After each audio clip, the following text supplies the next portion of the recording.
नमस्कार साथियों, आप सभी का स्वागत है RWS क्लासेस में। साथियों, जैसा कि आप देख पा रहे हैं, अब करंट अफेयर्स को पढ़ना हुआ आसान, क्योंकि आपके लिए हम लेकर आए हैं टॉपिक वाइज करंट अफेयर्स। आज की हमारी क्लास नंबर 5 है। आज का हमारा टॉपिक है प्रमुख राष्ट्रीय राजनीतिक और घटनाक्रम तथा उनके से रिलेटेड मुद्दे।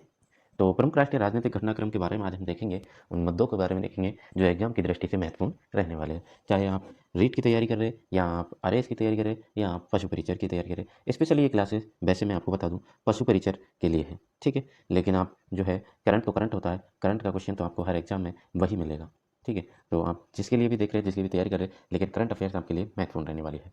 तो चलिए साथियों, शुरू करते हैं। आपसे एक रिक्वेस्ट है कि आप चैनल को सब्सक्राइब जरूर करें नए हैं तो, और इसी प्रकार अपना सपोर्ट बनाए रखें। एक बार चैनल की प्लेलिस्ट में जाकर विजिट करें और अपने अनुसार जो है आप जिस टॉपिक को आप देखना चाहते हैं, आपके लिए बेहतरीन कंटेंट उपलब्ध कर पाया हुआ है। बाकी करंट अफेयर्स की मैं बात कहूँ आपसे, तो राजस्थान करंट अफेयर्स की हमारी एक सीरीज चलती है जो डेली आपको जो है 5 क्वेश्चन दिए जाते हैं, जिसमें आपके शॉर्ट वीडियो के माध्यम से आप तक पहुँचाई जाती है। वो जरूर देखा करें आप, क्योंकि वहाँ से आपको सीधे सीधे प्रश्न देखने को मिलेंगे, ठीक है। तो चलिए साथियों, करते हैं शुरू, आगे बढ़ते हैं अपनी क्लास पर और देखते हैं राजनीतिक घटनाक्रमों को। आ जाइए। तो यह है आपके सामने पेश प्रमुख राष्ट्रीय राजनीतिक घटनाक्रम और मुद्दे। अध्याय नंबर 5 है हमारा आज का, और चलिए इसको कर लेते हैं जूम, और एक एक घटनाक्रम को आपके सामने पेश करते हुए बहुत बेहतरीन तरीके से अपन पढ़ेंगे और याद करेंगे।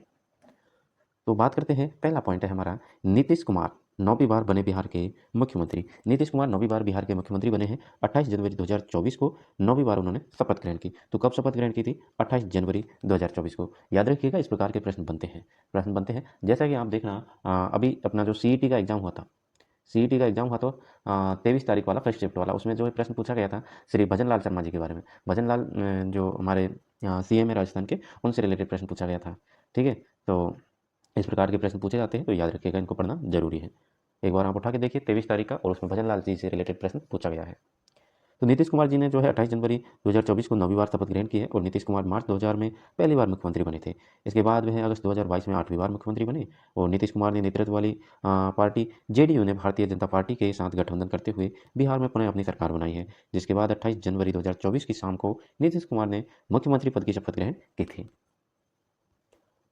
ठीक है। तो नीतीश कुमार से जो घटना घटी है, मतलब एक प्रकार से घटना ही है। तो क्वेश्चन क्या बनता है कि नीतीश कुमार ने 9वीं बार जो बिहार के मुख्यमंत्री पद की शपथ ग्रहण की थी, वो कब की थी? तो वो की थी आपके 28 जनवरी 2024 को। याद रखनी है आपको, ठीक है, इतना याद रखना है। बाकी क्वेश्चन तो इतना ही बनता है, लेकिन ये जो आप देख रहे हैं, ये थोड़ी आपकी जानकारी बढ़ाता है, ठीक है। चलिए, नेक्स्ट पॉइंट है हमारा, उल्फा और केंद्र सरकार के मध्य शांति समझौता। अब ये क्या है? तो केंद्र सरकार, असम सरकार और यूनाइटेड लिबरेशन फ्रंट उल्फा के वार्ता समर्थक गुट के बीच एक त्रिपक्षीय शांति समझौते पर 29 दिसंबर 2023 को हस्ताक्षर किए गए।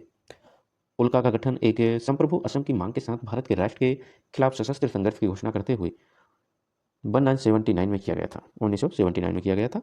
केंद्र सरकार ने पूर्वोत्तर में शांति के लिए वर्ष 2019 में NLFT, वर्ष 2020 में ब्रू बोडो, वर्ष 2021 में कार्बी, और वर्ष 2022 में आदिवासी समझौता, असम मेघालय सीमा समझौता, और 2023 में ही असम अरुणाचल सीमा समझौता, और बात करें UNLF के साथ समझौता किया है। तो इन सभी पॉइंटों को आपको याद रखना है, ठीक है। चलिए पढ़े आगे। इसी प्रकार से पढ़ते हुए, अब करंट अफेयर्स में समझना समझाना तो होता ही नहीं है, देखो सीधा सीधा पढ़ना है, और आपको जो है अपने दिमाग में जो है न्यूज़ों को छापना है, याद रखना है, रटना है, कैसे भी आप नाम दे सकते, बस पढ़ते चला जाना है। ये भी नहीं है कि बस एक ही लाइन को रट रहे हो रट रहे हो रट रहे हो, भाई आगे बढ़ो, पढ़ते जाओ, करंट का यही नियम है ना। तो हाँ, ये अच्छी चीज़ है आपके लिए कि आपको जो है टॉपिक वाइज अपन करंट अफेयर्स पढ़ रहे हैं। तो अपन को क्या है, अब इसमें जैसे यहीं आपको क्वेश्चन दे देते, IPL का ठोक देते, यहीं आपको जो है किसी आईफा अवार्ड का ठोक देते, तो फिर आप जो है कन्फ्यूज होते हैं। लेकिन ये तो आपको जो है एक अध्याय के अनुसार है, टॉपिक वाइज है, तो इसमें आपको जो है याद करने में आसानी होने वाली है। लोकसभा चुनाव 2024 की बात कर लेते हैं। साथियों, आप पढ़ते रहिए, और साथ में हम भी पढ़ रहे हैं, आप भी पढ़ें, क्योंकि ये चीज़ जो है आपको पढ़नी है, और लास्ट तक आप पढ़िए, फिर आपको जो है पता चलेगा कि आपको कितना याद हुआ है, ठीक है। तो आपको जो है टाइम वेस्ट नहीं होगा इसमें, यहाँ आपको जो है टाइम यूज ही होने वाला है। तो बात करते हैं 18वीं लोकसभा की 543 सीटों के लिए मतदान 19 अप्रैल 1 जून 2024 को 7 चरणों में संपन्न हुआ था। यानी 19 अप्रैल से 1 जून 2024 तक 7 चरणों में 18वीं लोकसभा की 543 सीटों के लिए मतदान संपन्न हुआ, जिसकी मतगणना 4 जून 2024 को की गई, और 18वीं लोकसभा के लिए संपन्न चुनावों में राष्ट्रीय जनतांत्रिक गठबंधन NDA को पूर्ण बहुमत मिलने के बाद भाजपा नेता नरेंद्र दामोदर दास मोदी लगातार तीसरी बार देश के प्रधानमंत्री बने हैं। वह लगातार 3 कार्यालय तक गुजरात के मुख्यमंत्री भी रहे। इसके साथ नरेंद्र मोदी पूर्व प्रधानमंत्री जवाहरलाल नेहरू के बाद ऐसे दूसरे नेता बन गए हैं जो लगातार तीसरी बार देश के प्रधानमंत्री पद पर आसीन हुए हैं। तो यहाँ से आपका सीधा-सीधा प्रश्न बनेगा, यहाँ से आपका सीधा-सीधा प्रश्न क्या बनेगा कि निम्न में से ऐसे प्रधानमंत्री कौन हैं जो पंडित जवाहरलाल नेहरू के प्रधानमंत्री जवाहरलाल नेहरू के बाद ऐसे दूसरे नेता बने हैं जो लगातार 3 बार जो है पीएम बने हैं। तो वो आपको जो ऑप्शन में नाम मिलेगा नरेंद्र मोदी जी का। ठीक है, तो ये आपको करेक्ट करना होगा। राष्ट्रपति द्रौपदी मुर्मू ने राष्ट्रपति भवन में आयोजित समारोह में प्रधानमंत्री नरेंद्र मोदी को पद और गोपनीयता की शपथ 9 जून 2024 को दिलाई थी। प्रधानमंत्री नरेंद्र मोदी की वर्तमान मंत्रिपरिषद में 30 कैबिनेट मंत्री, 5 राज्य मंत्री, स्वतंत्र प्रभार तथा 36 राज्य मंत्री शामिल हैं। मोदी 3.0 मंत्रिपरिषद में शामिल कुल 30 कैबिनेट मंत्रियों में 25 भारतीय जनता पार्टी से है और शेष 5 मंत्री पद एनडीए के सहयोगी दलों को दिए गए हैं। प्रधानमंत्री मोदी के तीसरे कार्यकाल की वर्तमान मंत्रिपरिषद में 60 मंत्री भाजपा और 11 अन्य सहयोगी दलों के हैं। उत्तर प्रदेश के सर्वाधिक 10 सदस्यों को नवीनतम केंद्रीय मंत्रिमंडल में शामिल किया गया है। वर्तमान मंत्रिपरिषद में 37 सांसद पहली बार मंत्री बने, जबकि 14 पुराने चेहरों को शामिल किया गया। मंत्रिपरिषद में 11 राज्यसभा सांसदों को मंत्री बनाया गया और वर्तमान मंत्रिपरिषद में 27 ओबीसी, 2 एमईबीसी, अत्यंत पिछड़ा वर्ग होता है एमईबीसी, 10 जो है अनुसूचित जाति और 5 अनुसूचित जनजाति और 5 अल्पसंख्यकों को स्थान दिया गया है। चलिए अब आ जाते हैं अपन इधर। मंत्री जी ने न तो लोकसभा न ही राज्यसभा सदस्य, यानी मंत्री जी जो न तो लोकसभा और न ही राज्यसभा सदस्य रवनीत सिंह बिट्टू पंजाब और जॉर्ज कुरियन केरल से। जॉर्ज कुरियन और रवनीत सिंह बिट्टू जो है न तो मंत्री है, न तो लोकसभा और न ही राज्यसभा सदस्य, ये ना तो लोकसभा के सदस्य और न ही राज्यसभा के सदस्य, दोनों ही रवनीत सिंह बिट्टू और जॉर्ज कुरियन। मंत्रिपरिषद में शामिल सबसे युवा मंत्री की बात करें तो 36 वर्षीय राम मोहन नायडू जी टीडीपी से हैं। मंत्रिपरिषद में शामिल सबसे बुजुर्ग मंत्री की बात करें तो 79 वर्षीय जीतन राम मांझी हिंदुस्तानी आवाम मोर्चा एस से हैं। वर्तमान 18वीं लोकसभा के लिए संपन्न आम चुनाव 2024 में मतदान प्रतिशत 65.79 रहा। अब हम देखेंगे 18वीं लोकसभा में दलवार स्थिति और कुल सीट 543 इस सारणी के माध्यम से। ठीक है, तो साथियों इस सारणी से ज़्यादा कोई क्वेश्चन बनने की उम्मीद नहीं है, लेकिन बस अपन जानकारी के लिए इसको पढ़ रहे हैं। जैसे कि आपको इधर पार्टी दी हुई है, इधर आपकी सीटों की संख्या है और इधर आपकी 2019 से जो अंतर रखा है वो उपलब्ध करवाया गया है। तो एनडीए जिनमें 293 सीटें मिली, बीजेपी को 240, टीडीपी 16, जनता दल यूनाइटेड 12, शिवसेना 16, लोकसभा जनशक्ति party Ramvilas 5, Janata Dal secular 2, Jana Sena party 2, राष्ट्रीय लोक दल 2 और ऑल झारखंड स्टूडेंट यूनियन 1।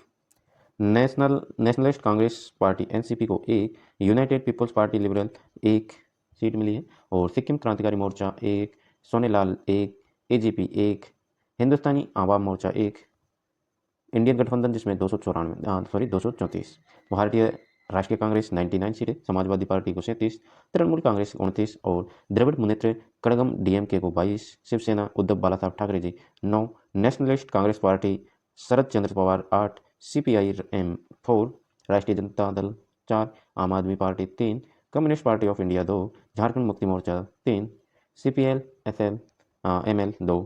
तो साथियों इस सारणी को मुझे लगता है कि अपन करते हैं स्किप, इसका कोई मतलब नहीं बनता है, इसको अपन करते हैं क्या क्रॉस स्किप करते हैं। मुझे नहीं लगता यहाँ से कोई क्वेश्चन बनेगा, तो क्यों टाइम बर्बाद करें। चलिए बढ़ते हैं आगे, छोड़ो इसको।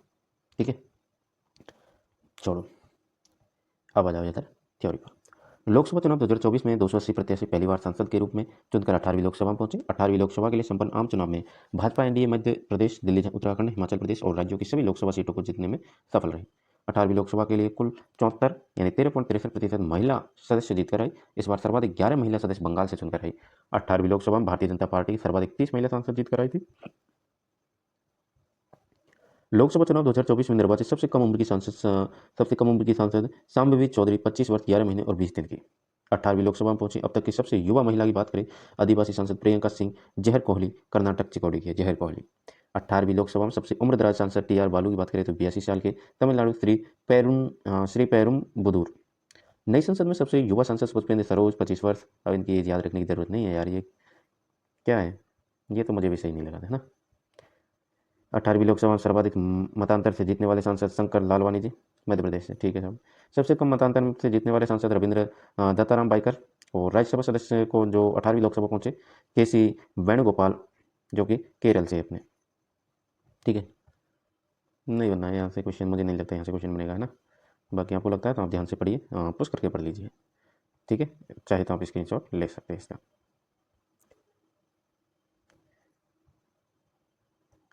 अरुणाचल प्रदेश विधानसभा चुनाव 2024 की बात कर लेते हैं। तो विधानसभा सत्र 8वां था, तो यहाँ से प्रश्न बनने के चांस है। अब ये हुई ना बात कि अरुणाचल प्रदेश विधानसभा चुनाव 2024 में विधानसभा सत्र कौन सा था, तो 8वां था। ये जानकारी अच्छी है। मतदान 19 अप्रैल 2024 को हुई, तो ये सीधा सीधा फैक्ट पूछा जा सकता है। मतगणना हुई 2 जून 2024 को, मतदान हुआ 19 अप्रैल 2024 को। कुल सीटें कितनी थी, तो 60 सीटें थी। विधानसभा कार्यकाल यानी अवधि की बात करें तो 2 जून 2024। ठीक है। अब ये जो पार्टी, ये बस आपकी जानकारी के लिए आप देखना चाहो तो इसको देख सकते हो, बाकी एग्जाम ओरिएंटेड नहीं है ये। ठीक है, चलिए। भारतीय जनता पार्टी के नेता पेमा खांडू लगातार तीसरी बार अरुणाचल प्रदेश के मुख्यमंत्री बने हैं। तो ये आपको याद रखना है कि अरुणाचल प्रदेश के मुख्यमंत्री कौन, पेमा खांडू, जो कि लगातार तीसरी बार मुख्यमंत्री बने हैं। चाउना मीन अरुणाचल प्रदेश के उप मुख्यमंत्री बने हैं। तो चाउना मीन कौन है, उप मुख्यमंत्री है अरुणाचल प्रदेश के, और लगातार तीसरी बार आप सभी को पता है पेमा खांडू जी बने हैं मुख्यमंत्री। सिक्किम विधानसभा चुनाव की बात कर लेते हैं। सिक्किम विधानसभा चुनाव 2024, तो विधानसभा सत्र 11वां था। तो आपको बस इतना ही याद रखना है इनमें। जैसे मैं आपको बता रहा हूँ कि अरुणाचल प्रदेश विधानसभा चुनाव, तो उसमें मैंने आपको बताया कि सत्र कौन सा था, तो 8वां सत्र था। 8वां था ना सत्र, है ना।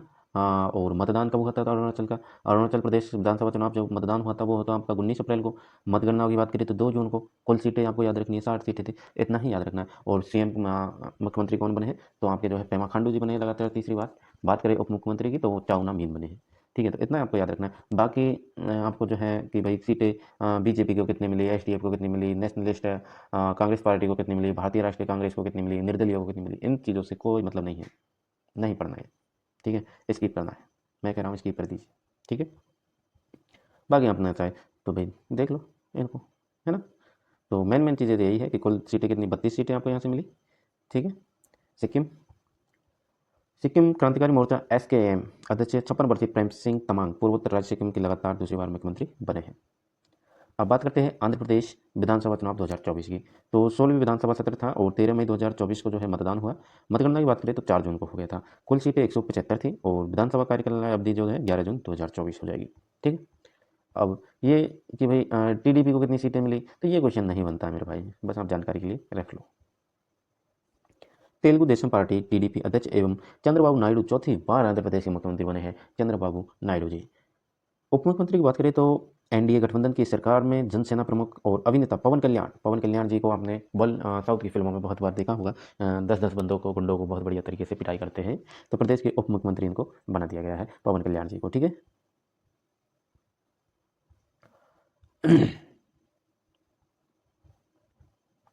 अब बात करते हैं अपन उड़ीसा विधानसभा चुनाव 2024 की। तो विधानसभा सत्र 17वां, विधानसभा सत्र 17वां, 17 से 17 याद रखिए, 17 से 17 उड़ीसा, 17 से 17 उड़ीसा।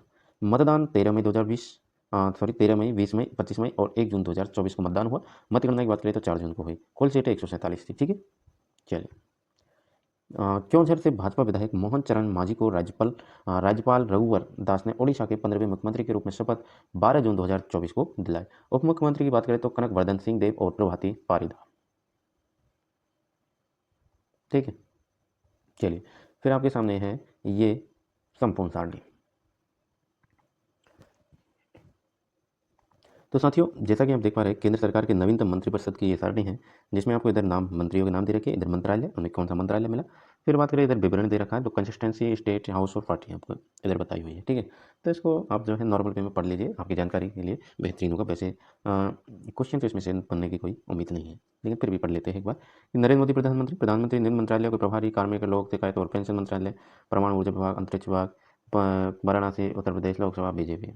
इसमें क्या अपना यार, कैबिनेट मंत्री अपने राजनाथ सिंह रक्षा मंत्री, अमित शाह गृह मंत्री, गृह सहकारिता मंत्री, नितिन जयराम गडकरी सड़क परिवहन राजमार्ग मंत्री, जगत प्रकाश नड्डा स्वास्थ्य और परिवार कल्याण तथा रसायन और उर्वरक मंत्री, शिवराज सिंह चौहान कृषि एवं किसान कल्याण ग्रामीण विकास मंत्री।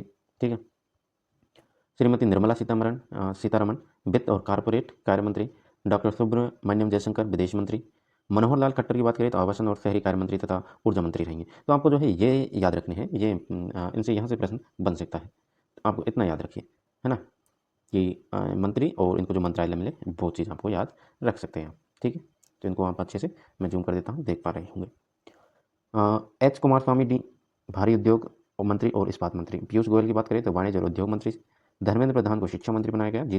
जीतन राम मांझी सूक्ष्म लघु और मध्यम उद्यम मंत्री हो जाएंगे। राजीव रंजन सिंह उर्फ लल्लन सिंह पंचायती राज मंत्री, मत्स्य पालन, पशुपालन और डेयरी मंत्री हो जाएंगे। सर्बानंद सोनोवाल पतनपोत परिवहन और जलमार्ग मंत्री। डॉक्टर वीरेंद्र कुमार की बात करें तो सामाजिक न्याय और अधिकारिता मंत्री हो जाएंगे। किंजरापू राममोहन नायडू नागर विमानन मंत्री हो जाएंगे। प्रहलाद जोशी उपभोक्ता मामले, खाद्य एवं सार्वजनिक वितरण मंत्री तथा नवीन एवं नवीकरणीय ऊर्जा मंत्री जी हो जाएंगे। जुएल ओराम की बात करें तो जनजातीय कार्य मंत्री हो जाएंगे। गिरिराज सिंह वस्त्र मंत्री हो जाएंगे। अश्विनी वैष्णव की बात करें तो रेल, सूचना एवं प्रसारण तथा इलेक्ट्रॉनिक्स एवं सूचना प्रौद्योगिकी मंत्री, इनको जो है मंत्रालय मिला है। ज्योतिरादित्य एम सिंधिया की बात करें संचार मंत्री इन्होंने और पूर्वोत्तर क्षेत्र विकास मंत्री है। भूपेंद्र यादव की बात करें तो पर्यावरण, वन एवं जलवायु परिवर्तन मंत्री। गजेंद्र सिंह शेखावत संस्कृति मंत्री और पर्यटन मंत्री। श्रीमती अन्नपूर्णा देवी महिला एवं बाल विकास मंत्री। किरेन रिजिजू संसदीय कार्य मंत्री और अल्पसंख्यक कार्य मंत्री हो जाएंगे। हरदीप सिंह पुरी की बात करें तो पेट्रोलियम एवं प्राकृतिक गैस मंत्री हो जाएंगे। डॉक्टर मनसुख मांडविया श्रम एवं रोजगार तथा युवा कार्यक्रम खेल मंत्री। जी किशन रेड्डी की बात करें तो कोयला एवं खान मंत्री। चिराग पासवान खाद्य प्रसंस्करण उद्योग मंत्री और सीपी पाटिलार जल शक्ति मंत्री उद्योग जो है इनको मंत्रालय मिला साहब। ठीक है, तो चलिए साथियों, इधर आप देखना चाहे तो देख सकते हैं। ठीक है, बाकी इधर एग्जाम रिलेटेड तो ऐसा कुछ है नहीं ना, तो बस एक बार आप पूछ करके इसको पढ़ लेना। आज की क्लास में इतना ही है साथियों, और आज की क्लास से ज़्यादा क्वेश्चन तो बनने की उम्मीद है नहीं, लेकिन कुछ कुछ पॉइंट है जो आपको याद रखने की। जैसे लोकसभा चुनाव है तो इनसे जो है कौन सी वो थी, तो 18वीं लोकसभा थी। ठीक है, 543 सीटों पर ये कब हुआ था, तो ये डेट याद रखना है आपको। जैसे 19 अप्रैल से 1 जून 2024 को 7 चरणों में संपन्न हुआ था। तो इस प्रकार से थोड़े थोड़े पॉइंट बना के जो है आपको क्वेश्चन याद करने, इसमें से मुश्किल से 5-7 क्वेश्चन बनते हैं पूरे ही, है ना, जो आपको याद रखने हैं। बाकी ज़्यादा कुछ डीपली इसमें हमें नहीं जाना है। ठीक है, गहराई से बचना है। एग्जाम अप्रोच का मतलब यही होता है कि गहराई से बचें। ठीक है साथियों, तो मिलते हैं नेक्स्ट वीडियो में। तब तक के लिए जय हिंद, जय भारत, राम राम, सत श्री अकाल। साथियों, इसी प्रकार से आपके लिए क्लासेस आती रहेंगी। आप अपना सपोर्ट बनाए रखें। धन्यवाद साथियों।